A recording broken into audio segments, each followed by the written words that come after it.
ಮುಖ್ಯಮಂತ್ರಿಗಳಲ್ಲಿ ವಿನಿಯೋಗಿಸಿಕೊಳ್ತಕ್ಕಂಥದ್ದು ಈಗಾಗಲೇ ನಾನು ಪ್ರಸ್ತಾಪ ಮಾಡಿದ ಹಾಗೆ 2013 ಮತ್ತು 2018ರಲ್ಲಿ ಅವರೇನು ಮುಖ್ಯಮಂತ್ರಿಗಳಾಗಿದ್ದು ಮೊದಲಿಗೆ ಒಂದೇ ಮಾತೃ ಟೀಕೆಯನ್ನು ಆಡಲಾಗುತ್ತೆ. ರೈತರೆಲ್ಲರೂ ಕೂಡ ಎದ್ದು ಗೌರವವನ್ನು ಸೂಚಿಸಬೇಕು. ನಮ್ಮ ಕಾಂಗ್ರೆಸ್ ಪಕ್ಷದ ಸೇವಾದಾರರ ವತಿಯಿಂದ ಒಂದೇ ಮಾತೃ ಟೀಕೆಯನ್ನು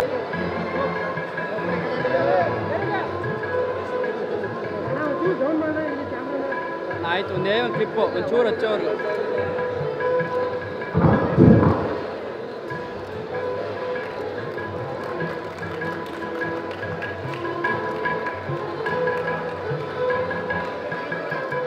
ಕೃತಜ್ಞತೆಯನ್ನು ಸಲ್ಲಿಸಲು ಕೃತಜ್ಞತಾ ಸಭೆಯನ್ನು ಏರ್ಪಡಿಸಲಾಗಿದೆ. ಈ ಸಭೆಗೆ ಆಗಮಿಸಿರುವ ಕರ್ನಾಟಕ ರಾಜ್ಯ ಕಂಡಂತ ಶ್ರೀಮಂತ ನಾಯಕರು, ದಕ್ಷ ಪ್ರಾಮಾಣಿಕ ಪ್ರಗತಿಪರ ನಾಯಕರು, ಭಾಗ್ಯಗಳ ಸರದಾರರು, ಬಡವರ ಬಂಧು, ದೀನದಲಿತರ ಆಸಕ್ತಿಯನ್ನ ಕರ್ನಾಟಕ ರಾಜ್ಯದ ಬಡವರ್ಗದ ಜನರಿಗೆ 5 ಗ್ಯಾರಂಟಿ ಯೋಜನೆಗಳನ್ನು ನೀಡಿ ಬಡವರ ಅಭ್ಯುದಯಕ್ಕೆ ಕಾರಣಕರ್ತರಾದ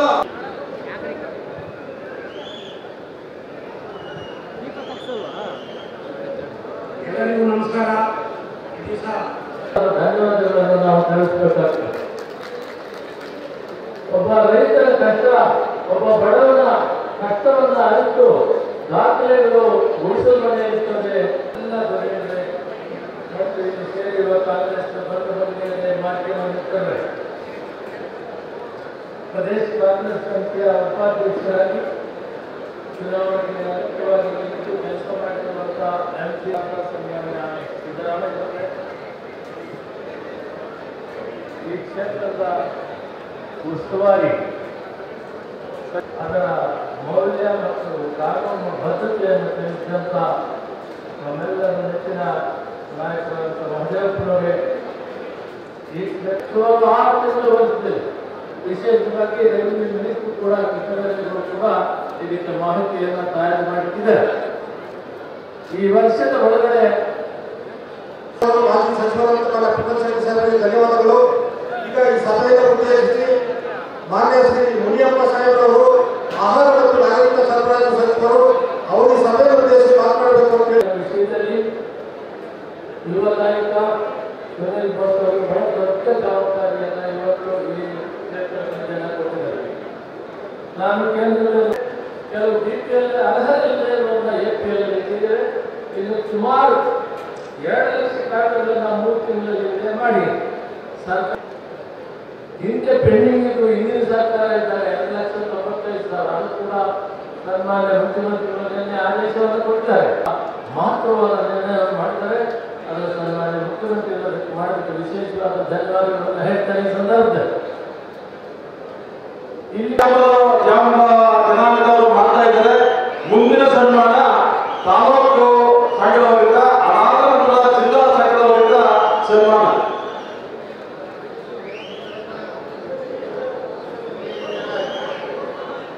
ಈ ಕೃತಜ್ಞತಾ ಸಭೆಯಲ್ಲಿ ಭಾಗವಹಿಸಿರ್ತಕ್ಕಂಥ ಚಾಮರಾಜನಗರ ಜಿಲ್ಲಾ ಉಸ್ತುವಾರಿ ಸಚಿವರಾದಂಥ ಶ್ರೀ ಕೆ ವೆಂಕಟೇಶ್ ಅವರೇ, ಮೈಸೂರು ಜಿಲ್ಲಾ ಉಸ್ತುವಾರಿ ಸಚಿವರು, ಸಮಾಜ ಕಲ್ಯಾಣ ಇಲಾಖೆಯ ಸಚಿವರು ಆದಂಥ ಡಾಕ್ಟರ್ SC ಮಹದೇವಪ್ಪ ಅವರ,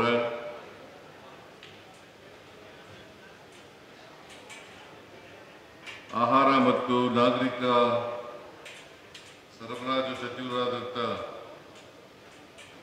ಶ್ರೀ KH ಮುನಿಯಪ್ಪ ಅವರ, ವಸತಿ ಸಚಿವರಾದಂಥ ಜಮೀರ್ ಅಹಮದ್ ಖಾನ್ ಅವರ,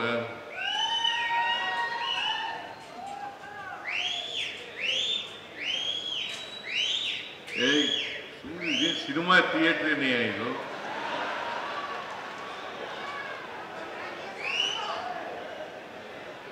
ಮಾಜಿ ಸಚಿವರು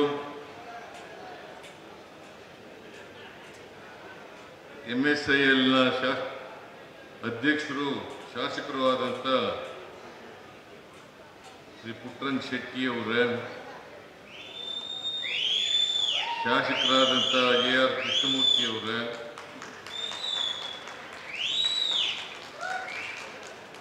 ಗಣೇಶ್ ಪ್ರಸಾದ್ ಅವರೇ, ಅನಿಲ್ ಚಿಕ್ಮಾದು ಅವರೇ,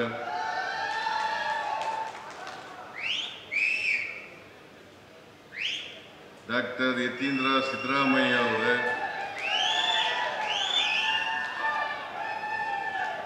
ಡಾಕ್ಟರ್ ತಿಮ್ಮಯ್ಯ ಅವರೇ, ಮಾಜಿ ಲೋಕಸಭಾ ಸದಸ್ಯರಾದಂಥ ಕಾಗಲವಾಡಿ ಶಿವಣ್ಣ ಅವರೇ,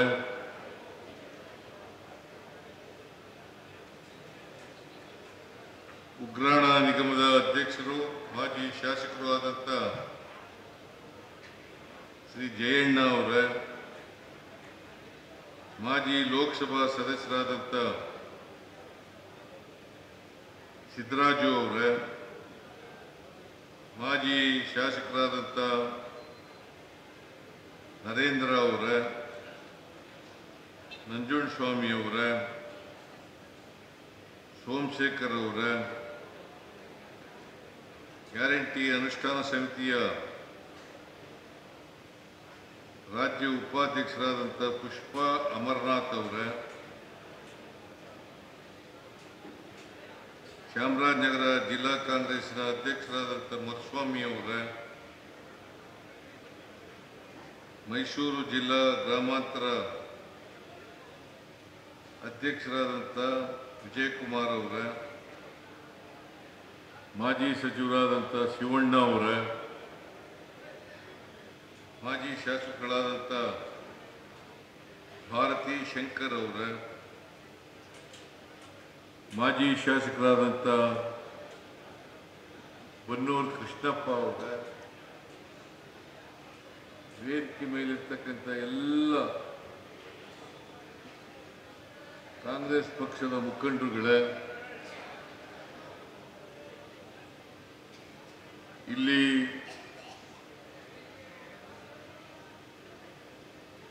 ಭಾಗವಹಿಸಿರ್ತಕ್ಕಂಥ ಎಲ್ಲ ಆತ್ಮೀಯ ಕಾರ್ಯಕರ್ತ ಬಂಧುಗಳೇ, ತಾಯಂದಿರೇ,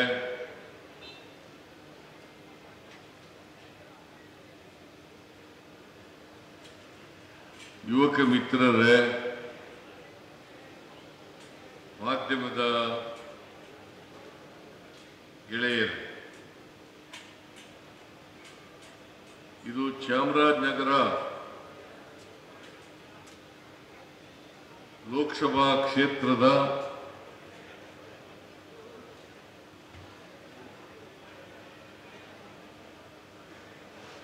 ನೀವೆಲ್ಲರೂ ಕೂಡ ಆಶೀರ್ವಾದ ಮಾಡಿ ಆಯ್ಕೆ ಮಾಡಿರ್ತಕ್ಕಂಥ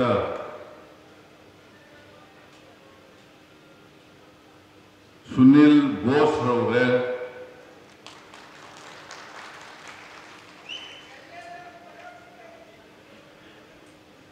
ಅವರ ಪರವಾಗಿ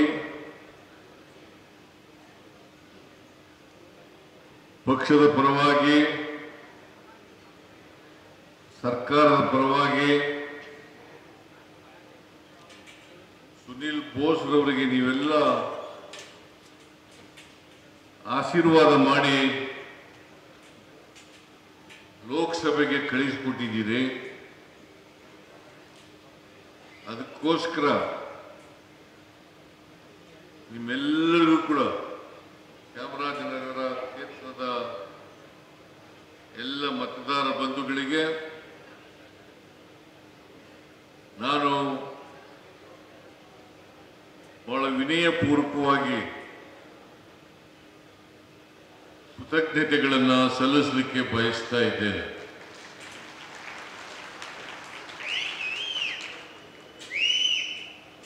ನಿಮ್ಮೆಲ್ಲರ ಶ್ರಮ, ಹೋರಾಟ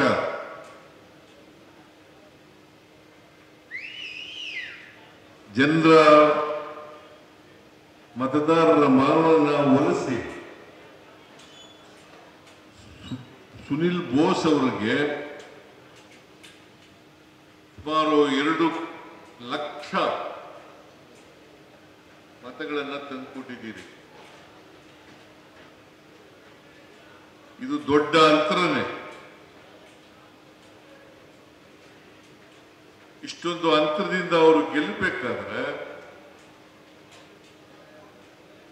ನಿಮ್ಮೆಲ್ಲರ ಹೋರಾಟ, ಚಾಮರಾಜನಗರ ಜಿಲ್ಲೆಯಲ್ಲಿ ಪಕ್ಷದ ಸಂಘಟನೆ,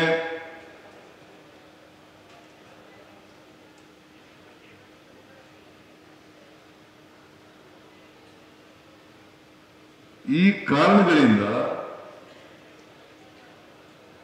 ಅವರು ಗೆದ್ದಿದ್ದಾರೆ.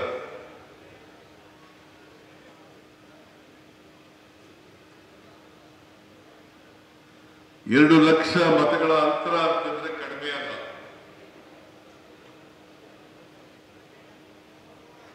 ದೊಡ್ಡ ಅಂತರದಿಂದ ಗೆಲ್ಲಿಸಿದ್ದೀರಿ. ನಿಮಗೆ ಎಷ್ಟು ಕೃತಜ್ಞತೆಗಳನ್ನ ಸಲ್ಲಿಸಿದ್ರು ಕೂಡ ಅದು ಕಡಿಮೆನೇ ಅಂತೇಳಿ ನಾನು ಭಾವಿಸ್ಕೊಂಡಿದ್ದೇನೆ.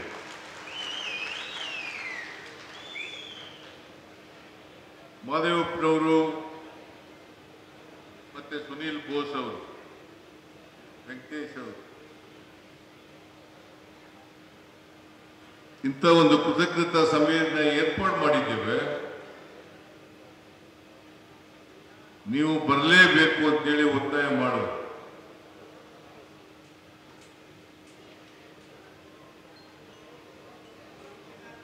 ನಾನು ಕೂಡ ನಿಮ್ಮೆಲ್ಲರಿಗೂ ಕೃತಜ್ಞತೆಗಳನ್ನು ಸಲ್ಲಿಸಬೇಕಾಗಿತ್ತು.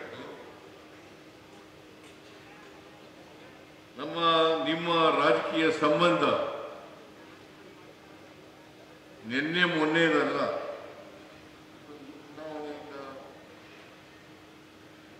ಪ್ರಾರಂಭ ಆಗಿರ್ತಕ್ಕಂಥದ್ದಲ್ಲ. ಸುಮಾರು 40 ವರ್ಷಗಳಿಂದ ನಿಮ್ಮ ಸಂಬಂಧ ಇದೆ, ನಿಮ್ಮ ಜೊತೆ ನನಗೆ ಒಡನಾಟ ಇದೆ. ನೀವು ಎಲ್ಲ ಸಂದರ್ಭಗಳಲ್ಲೂ ಕೂಡ, ಎಲ್ಲ ಚುನಾವಣೆಗಳಲ್ಲೂ ಕೂಡ ನನಗೆ, ನಮ್ಮ ಪಕ್ಷಕ್ಕೆ, ನಮ್ಮ ಪಕ್ಷದಿಂದ ನಿಂತ ಅಭ್ಯರ್ಥಿಗಳಿಗೆ ಆಶೀರ್ವಾದವನ್ನ 40 ವರ್ಷಗಳಿಂದಲೂ ಕೂಡ ಮಾಡ್ತಾ ಬಂದಿದ್ದೀರಿ.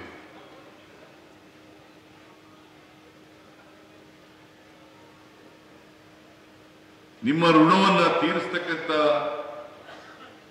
ಕೆಲಸನ ನಾವು ಎಲ್ಲ ಅಭಿವೃದ್ಧಿ ಕೆಲಸಗಳನ್ನ ಮಾಡಿದ್ದೀವಿ ಅಂತ ಹೇಳಕ್ ಹೋಗಲ್ಲ. ಆದರೆ ಕೆಲವು ಅಭಿವೃದ್ಧಿ ಕೆಲಸಗಳನ್ನ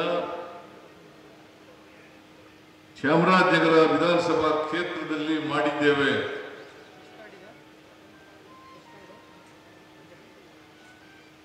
ಅದು ನೀವು ಕೊಟ್ಟಂತ ಶಕ್ತಿಯ ಪರಿಣಾಮವಾಗಿ ಆ ಕೆಲಸಗಳನ್ನು ಮಾಡಲಿಕ್ಕೆ ಸಾಧ್ಯ ಆಯಿತು.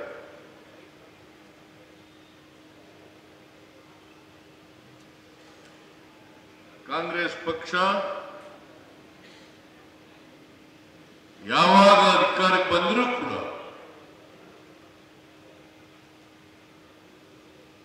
ಸಮಾಜದಲ್ಲಿರ್ತಕ್ಕಂಥ ಬಡವರು, ದಲಿತರು, ಹಿಂದುಳಿದವರು, ಅಲ್ಪಸಂಖ್ಯಾತರು, ಮಹಿಳೆಯರು, ಕಾರ್ಮಿಕರು,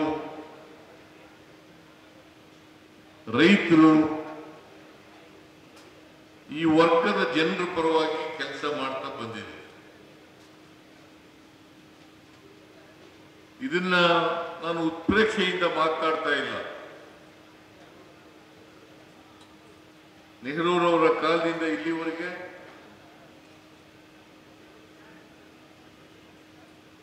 ಈ ಸಮಾಜದಲ್ಲಿ ಸಮಾನತೆಯನ್ನು ತರಬೇಕು, ಅಸಮಾನತೆಯನ್ನು ಹೋಗಲಾಡಿಸಬೇಕು.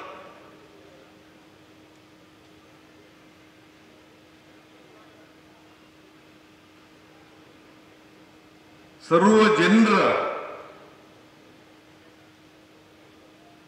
ಸಾಮರಸ್ಯವನ್ನ ಕಾಪಾಡಬೇಕು. ಇದು ಕಾಂಗ್ರೆಸ್ ಮೊದಲಿಂದ ಕೂಡ ಮಾಡ್ತಾ ಬಂದಿರತಕ್ಕಂಥ ಕೆಲಸ. ಬಾಬಾ ಸಾಹೇಬ್ ಅಂಬೇಡ್ಕರ್ ಅವರು ಕೊಟ್ಟಿರ್ತಕ್ಕಂಥ ಸಂವಿಧಾನ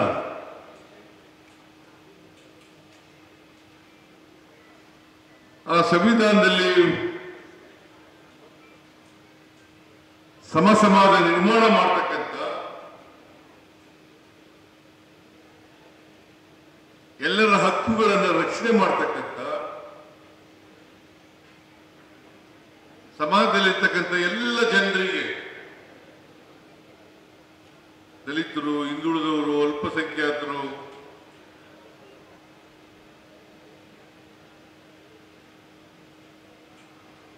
ಮಹಿಳೆಯರು, ಎಲ್ಲ ವರ್ಗದ ಜನರಿಗೂ ಕೂಡ ನ್ಯಾಯ ಕೊಡಬೇಕು ಅಂತಕ್ಕಂಥದ್ದು ನಮ್ಮ ಉದ್ದೇಶ. ಎಲ್ರಿಗೂ ಕೂಡ ಆರ್ಥಿಕ ಸಾಮಾಜಿಕ ಶಕ್ತಿಯನ್ನು ಕೊಡಬೇಕು.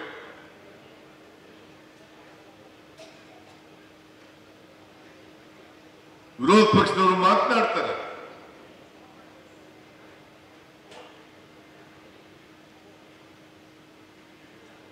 ಭಾರತೀಯ ಜನತಾ ಪಕ್ಷದವರು ವಿಶೇಷವಾಗಿ ಕಾಂಗ್ರೆಸ್ನವರ ಕೊಡುಗೆ ಏನು,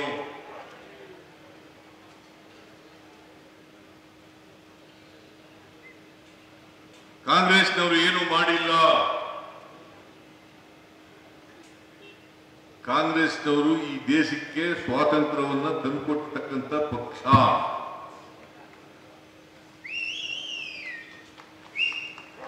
ಬಿಜೆಪಿಯವರು ಯಾವತ್ತೂ ಕೂಡ ಸ್ವಾತಂತ್ರ್ಯ ಹೋರಾಟದಲ್ಲಿ ಭಾಗವಹಿಸಿದವರಲ್ಲ.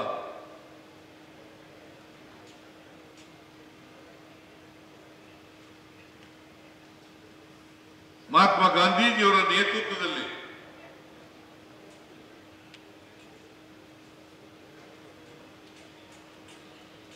ಈ ದೇಶದ ಸ್ವಾತಂತ್ರ್ಯಕ್ಕೋಸ್ಕರ ಸಾವಿರಾರು ಜನ, ಲಕ್ಷಾಂತರ ಜನ ಆಸ್ತಿಪಾಸ್ತಿಗಳನ್ನ, ಪ್ರಾಣವನ್ನ ಕಳ್ಕೊಂಡಿದ್ದಾರೆ.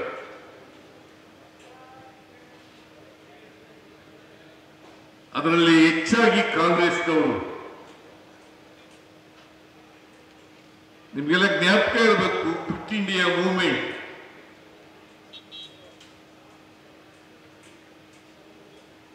ಬ್ರಿಟಿಷರೇ ಭಾರತವನ್ನು ಬಿಟ್ಟು ತೊಲಗಿ,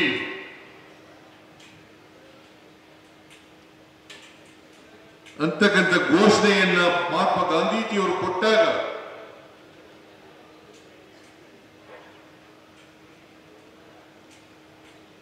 ಲಕ್ಷಾಂತರ ಜನ ಅವರ ಮನವಿಗೆ ಹೋಗೊಟ್ಟು ಸ್ವಾತಂತ್ರ್ಯ ಹೋರಾಟದಲ್ಲಿ ಭಾಗವಹಿಸಿದರು. ಆದರೆ ಭಾರತೀಯ ಜನತಾ ಪಕ್ಷದವರು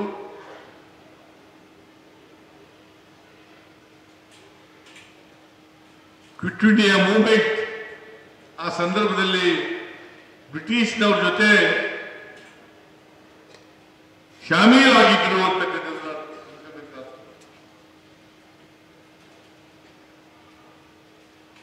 ಸ್ವಾತಂತ್ರ್ಯ ಹೋರಾಟ ಬ್ರಿಟಿಷರ ಆಡಳಿತದಿಂದ ಭಾರತವನ್ನು ಮುಕ್ತಗೊಳಿಸತಕ್ಕಂಥದ್ರಲ್ಲಿ ಕಾಂಗ್ರೆಸ್ನವರು ಮುಂಚೂಣಿನಲ್ಲಿದ್ದಾರೆ ಅಂತಕ್ಕಂಥದ್ದು ಮರೆಯಲಿಕ್ಕೆ ಸಾಧ್ಯ ಇಲ್ಲ. ಇವತ್ತು ಅನೇಕ ಕೈಗಾರಿಕೆಗಳು, ಅನೇಕ ಅಣೆಕಟ್ಟೆಗಳು, ಶಿಕ್ಷಣದ ಬೆಳವಣಿಗೆ, ಆರ್ಥಿಕ ಬೆಳವಣಿಗೆ, ಆಸ್ಪತ್ರೆಗಳು ಇವೆಲ್ಲ ಆಗಿದ್ರೆ ಕಾಂಗ್ರೆಸ್ನಿಂದ ಹೊರತು ಬಿಜೆಪಿಯಿಂದ ಅಲ್ಲ.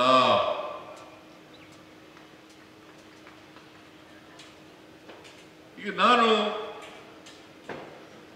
ಕಾಂಗ್ರೆಸ್ನ ಮುಖ್ಯಮಂತ್ರಿ ಆದೆ 2013ರಿಂದ 2018. ಈಗ ಮತ್ತೆ ಎರಡನೇ ಬಾರಿಗೆ ಕಾಂಗ್ರೆಸ್ ಮುಖ್ಯಮಂತ್ರಿ.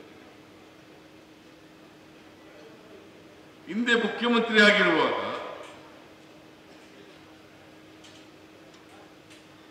ಯಾರು ಸಮಾಜದ ಕಟ್ಟ ಕಡೆಯ ಮನುಷ್ಯರಿದ್ದಾರೆ ಅವರಿಗೆ ಅನೇಕ ಕಾರ್ಯಕ್ರಮಗಳನ್ನು ಕೊಟ್ಟರು. ರೈತರಿಗೆ ಮಹಿಳೆಯರಿಗೆ, ದಲಿತರಿಗೆ, ಹಿಂದುಳಿದವರಿಗೆ, ಅಲ್ಪಸಂಖ್ಯಾತರಿಗೆ, ಮಹಿಳೆಯರಿಗೆ ಅನ್ನಭಾಗ್ಯ, ಕ್ಷೀರಭಾಗ್ಯ, ಕೃಷಿ ಭಾಗ್ಯ, ಶಾದಿ ಭಾಗ್ಯ, ಮೈತ್ರಿ, ಮನಸ್ವಿನಿ,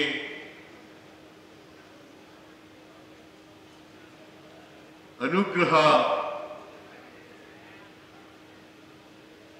ಇವೆಲ್ಲ ಕಾರ್ಯಕ್ರಮಗಳನ್ನು ಮಾಡಿದದ್ದು ಕಾಂಗ್ರೆಸ್ ಸರ್ಕಾರ. ಶ್ರೀಮತಿ ಇಂದಿರಾ ಗಾಂಧಿ ಅವರ ಕಾಲದಲ್ಲಿ ಗರೀಬಿ ಹಠಾವೋ, ಜನರನ್ನ ಬಡತನದಿಂದ ಮುಕ್ತಗೊಳಿಸಬೇಕು ಅಂತೇಳಿ ಪ್ರಾಮಾಣಿಕ ಪ್ರಯತ್ನವನ್ನು ಮಾಡಿದ್ದು ಶ್ರೀಮತಿ ಇಂದಿರಾ ಗಾಂಧಿ ಅವರ ಕಾಲದಲ್ಲಿ. ನಾನು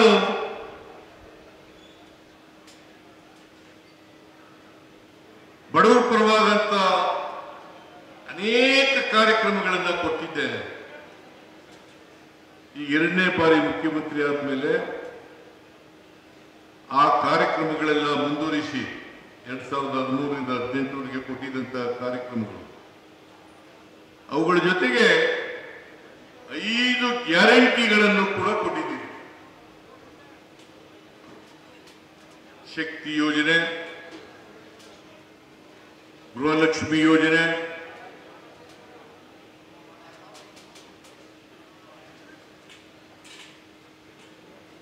ಅನ್ನಭಾಗ್ಯ, ಯುವ ನಿಧಿ,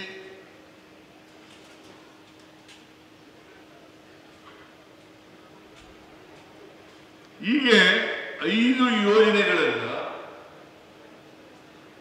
ಸುಮಾರು 56,000 ಕೋಟಿ ರೂಪಾಯಿಗಳನ್ನು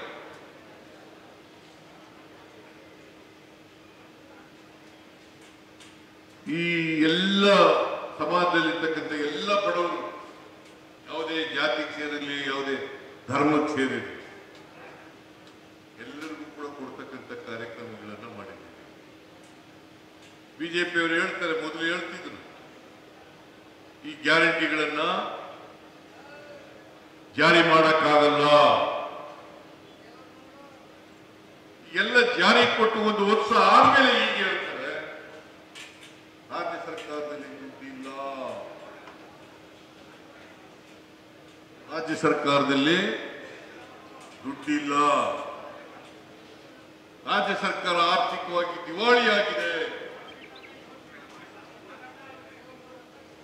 ರಾಜ್ಯ ಸರ್ಕಾರ ಆರ್ಥಿಕವಾಗಿ ದಿವಾಳಿಯಾಗಿದ್ರೆ ಈ ಗ್ಯಾರಂಟಿಗಳನ್ನೆಲ್ಲ ಮಾಡಕ್ ಸಾಧ್ಯ ಆಗ್ತಿಲ್ಲ.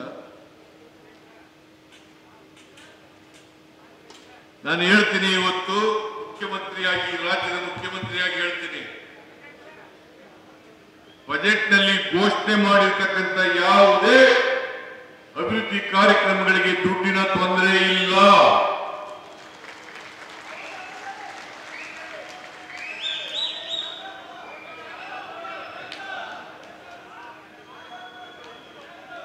ಮತ್ತೆ 5 ಗ್ಯಾರಂಟಿ ಯೋಜನೆಗಳನ್ನು ಕೂಡ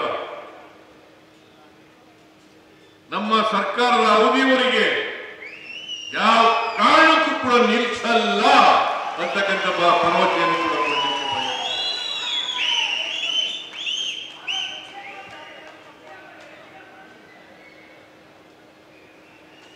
ನಾವು ಹೇಳಿ ನೋಡೋಣ. ಅವರು 2008ರಿಂದ 2013 ಅಧಿಕಾರದಲ್ಲಿ, ಆಮೇಲೆ ಹಿಂಬಾಗಿಲಿನಿಂದ ಬಂದು 2019ರಿಂದ 2023 ಇದ್ರು. ಚಾಮರಾಜನಗರಕ್ಕೆ ಏನ್ ಕೆಲಸ ಮಾಡಿದ್ದಾರೆ ಅಂತ ಹೇಳಿ, ಏನ್ ಮಾಡಿದ್ದಾರೆ ಹೇಳಿ? ಏನಾದ್ರು ಮಾಡಿದಾರ? ಏನ್ ಮಾರಲ್ ರೈಟ್ ಏನಿದೆ ಇವರಿಗೆ? What moral right?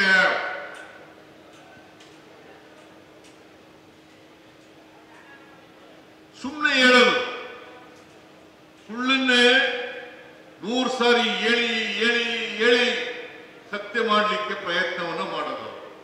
ಇದೇ ಬಿಜೆಪಿ ಕಸಬು, ಬೇರೆ ಏನೂ ಇಲ್ಲ. ಸುಳ್ಳು ಆರೋಪಗಳು ಮಾಡೋದು, ಸುಳ್ಳು ಆರೋಪಗಳನ್ನು ಮಾಡೋದು.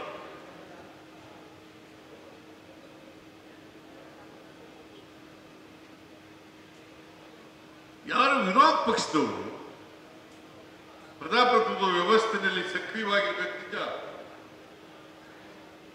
ಅಂಕಿಅಂಶಗಳ ಮೇಲೆ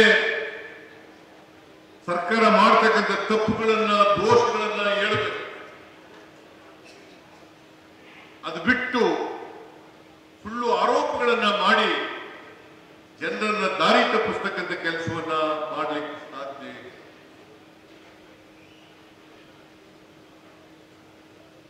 ನಿನ್ನೆ ಬಿಜೆಪಿಯವರು ಹೇಳ್ತಾ ಇದ್ರು, ಜನರನ್ನ ದಾರಿ ತಪ್ಪಿಸ್ಬಿಟ್ಟು ಸುಳ್ಳು ಹೇಳಿ ಕಾಂಗ್ರೆಸ್ನವರು ಅಧಿಕಾರಕ್ಕೆ ಬಂದ್ಬಿಟ್ರು.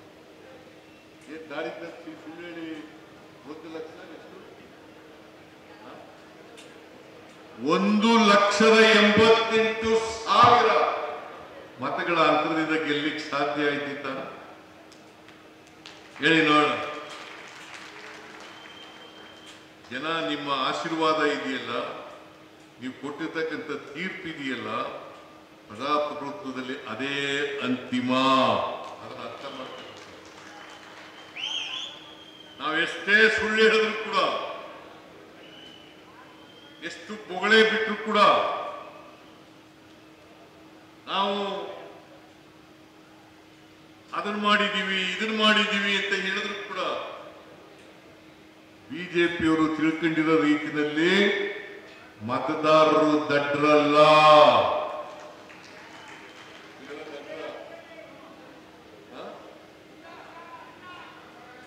ಇವೆಲ್ಲ ದಡ್ರ ಇನ್ನು ದಾರಿ ತಪ್ಸಕ್ಕಾದ? ದಾರಿ ತಪ್ಸಕ್ ಸಾಧ್ಯ ಆಗಲ್ಲ. ನಾನು ಹೇಳ್ತಾ ಇದ್ದೆ, ನಮ್ಮ ಎಂಪಿಗಳು ಹೋದ ಚುನಾವಣೆಯಲ್ಲಿ 25 ಜನ ಗೆದ್ದಿದ್ರು. 25 ಜನ ಗೆದ್ದಿದ್ರು. ಒಬ್ಬರು ಬಾಯಿ ಬಿಡ್ಲಿಲ್ಲ. ಬಿಜೆಪಿಯವರು ಒಬ್ಬರು ಬಾಯಿ ಬಿಡ್ಲಿಲ್ಲ. ಕರ್ನಾಟಕದಲ್ಲಿ ಅನ್ಯಾಯ ಆಯ್ತಾ ಇದ್ರು ಕೂಡ, ಅನ್ಯಾಯ ಆಯ್ತು, ಕೇಂದ್ರ ಸರ್ಕಾರ ಅನ್ಯಾಯ ಮಾಡಿದ್ರು, ಹಣಕಾಸಿನ ಹಂಚಿಕೆ ಇರ್ಬೋದು, ಅಭಿವೃದ್ಧಿ ಕೆಲಸಗಳಿರ್ಬೋದು, ಅದರಲ್ಲಿ ಕರ್ನಾಟಕಕ್ಕೆ ದೊಡ್ಡ ಅನ್ಯಾಯ ಆಯಿತು. ಅನ್ಯಾಯವನ್ನ ಹೇಳಲಿಲ್ಲ. ಬರಗಾಲ ಬಂತು, ಭೀಕರ ಬರಗಾಲ ಬಂತು, ಕಳೆದು ಬರಗಾಲಕ್ಕೆ ದುಡ್ಡು ಕೊಡ್ಲಿಲ್ಲ. ಇವ್ರು ಯಾರು ಕೇಳಲಿಲ್ಲ. ನಾವು ಸುಪ್ರೀಂ ಕೋರ್ಟ್ ಹೋಗಿ ಸುಪ್ರೀಂ ಕೋರ್ಟ್ನವರನ್ನ ಮನವಿ ಮಾಡಿ ಜಡ್ಜ್ಗಳಿಗೆ ಅವರು ಛೀಮಾರಿ ಹಾಕಿ ರಾಜ್ಯ ಕರ್ನಾಟಕಕ್ಕೆ ದುಡ್ಡು ಕೊಡಿ ಅಂತ ಮೇಲೆ NDRF ನಲ್ಲಿ ದುಡ್ಡು ಕೊಟ್ಟರು, ಅದನ್ನು ಕೊಡ್ತಿರ್ಲಿಲ್ಲ.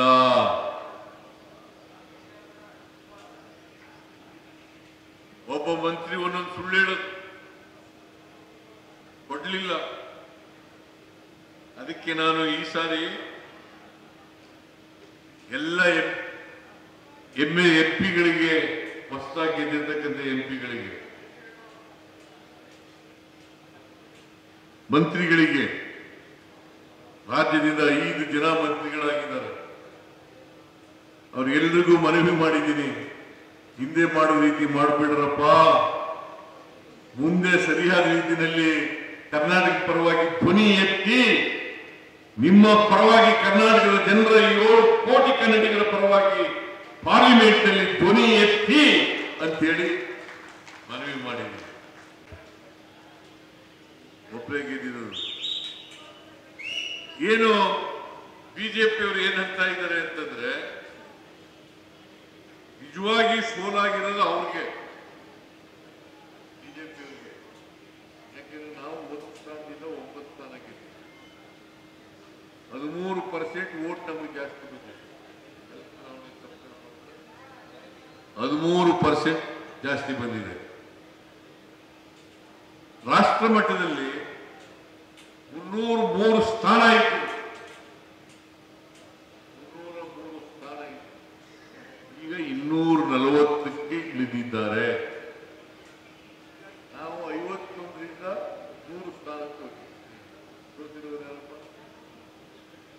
ಯಾರ್ರಿ ಸೋತಿರೋರು? ಈ ಕ್ಷೇತ್ರದಲ್ಲಿ ಯಾರು ಗೆದ್ದಿದ್ದವರು? ಬಿಜೆಪಿ ಈಗ ಸುನೀಲ್ ಬೋಸ್ ಗೆದ್ದಿರೋದು. ನಾವು ಗೆದ್ದಿದ್ದೀವಿ.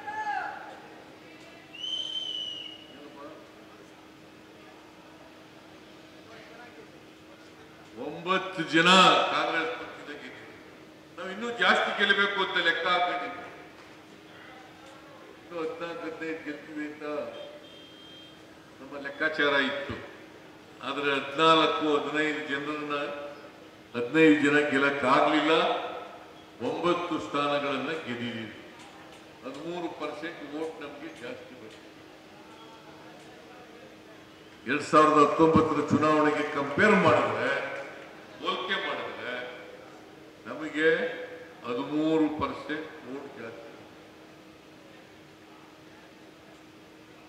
ಅದರಿಂದ ನಮಗೆ ಸೋಲಾಗಿದೆ ಅಂತಲ್ಲ, ಅದು ನಮ್ಮ ನಿರೀಕ್ಷೆಗೆ ತಕ್ಕಂತೆ ಸ್ಥಾನಗಳು ಬರ್ತವೆ. ಆದ್ರೆ ಬಿಜೆಪಿಗೆ ಸ್ಥಾನಗಳು ಕಡಿಮೆ ಆಯಿತು.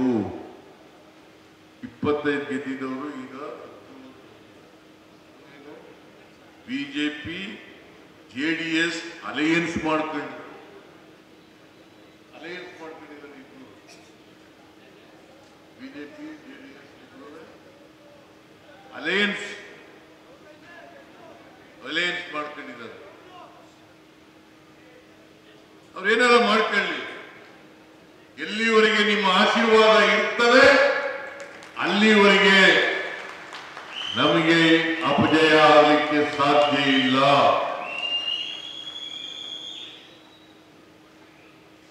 ನಾನು ಈಗಾಗಲೇ 4 ಗಂಟೆ ಆಗ್ಬಿಟ್ಟದೆ.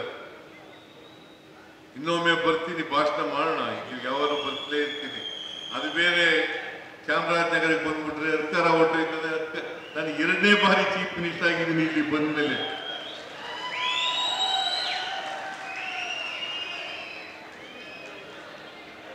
ಎರಡನೇ ಬಾರಿ ಚೀಫ್ ಮಿನಿಸ್ಟರ್ ಆಗಿರೋದು. ಚಾಮರಾಜನಗರದ ಜಿಲ್ಲೆಯ ಜನ, ಚಾಮರಾಜನಗರ ಲೋಕಸಭೆಯ ಜನ ಬಹಳ ಒಳ್ಳೆ ಜನರಿದ್ದೀರಿ ಅಂತಕ್ಕಂಥ ಮಾತುಗಳನ್ನು ಹೇಳಲಿಕ್ಕೆ ಬಯಸ್ತಾ ಇದ್ದಾರೆ. ನಿಮ್ಮ ಪ್ರೀತಿ, ವಿಶ್ವಾಸ, ನೀವು ತೋರಿಸ್ತಕ್ಕಂಥ ಗೌರವ ಯಾವತ್ತೂ ಕೂಡ ಮರೀಲಿಕ್ಕೆ ಸಾಧ್ಯ ಇಲ್ಲ. ನಾನು ಇಷ್ಟು ಮಾತುಗಳನ್ನ ಹೇಳಿ ಮತ್ತೊಮ್ಮೆ ಸುನೀಲ್ ಬೋಸ್ಗೆ ಅಭಿನಂದನೆಗಳನ್ನು ಸಲ್ಲಿಸಿ, ಅವರು ನಿಮ್ಮ ಧ್ವನಿಯಾಗಿ ಕೆಲಸ ಮಾಡಲಿ, ಚಾಮರಾಜನಗರ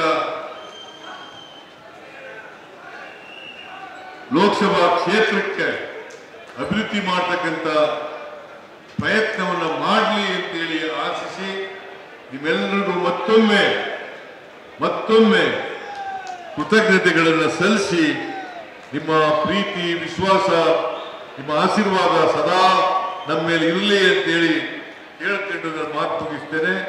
ಜೈ ಹಿಂದ್, ಜೈ ಕರ್ನಾಟಕ.